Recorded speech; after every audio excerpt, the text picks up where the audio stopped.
Hi, Paul. Hello there, Dee. We've got a big workshop to talk about today. Yes, well, it's one we're doing tomorrow actually on the theme of anger.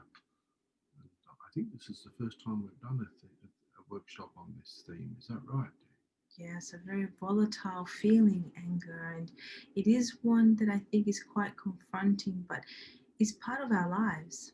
Very much so.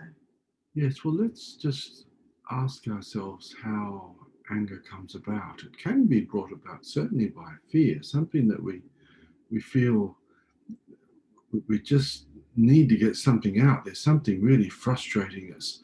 And it just starts to turn around and around and around inside of us. And whatever we do, it turns around faster. It becomes urgent. It sort of becomes like something that's got to come out.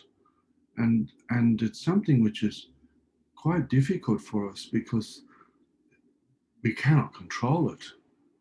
Yes. And of course, if it comes out too suddenly and in ways which are just haphazard all over the place, it's like an energy which can cause destruction, which isn't really very good. No. And, as with all emotions, our relationship with anger really also contributes to how we relate to the anger energy inside of us. So, if we had a very volatile childhood or a partner that was very demonstrative of their anger, we could really react to it and to our own anger in a very different way. And this is the wonderful thing about doing these therapeutic workshops. It's about finding out how you relate to your sense of anger and disappointment and frustration, and just witnessing how that works inside of you, and then how that actually gets expressed outward. Yes, of course, if you've got a parent or someone like that that's close to you when you're just growing up, you can easily model on them without realizing when you've got your own frustrations like them, you'll do it the same way. But yes, it is sometimes the case that when people start to feel the anger, what they'll do is they'll just push it down inside and try to keep it under control, keep it under the wrap so it won't come out. But of course, that's not always very good because the anger then can build up inside yourself. And if you don't express it at all, it can eat away inside you. And sometimes even come out in other ways, because anger is a very assertive, strong, and dynamic force, and it can't just sit inside you quietly.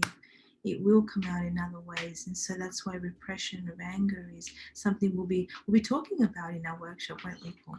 We will. And I think we're going to go right into what it is that brings about this anger in you if you feel it, and what are the triggers that do that, and just going more inside the anger to find the roots. And it could easily be something where you've felt a sense of helplessness or hopelessness or not able to act in the way that you want. And sometimes this is really more sadness than anger.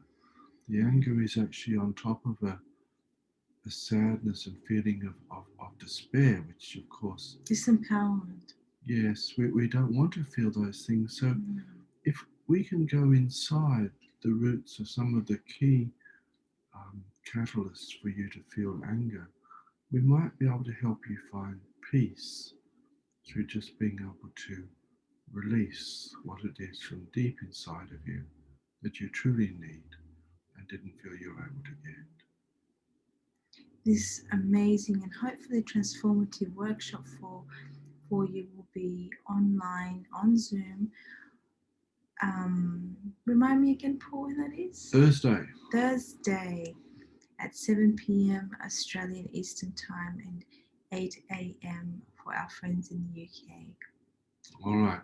Well, you're very welcome to come and join us, and we'll do our best. Not so much to have a huge anger storm, but more to have and find healing around this very volatile energy that we can generate. Thank you. Hope to see you there. Bye.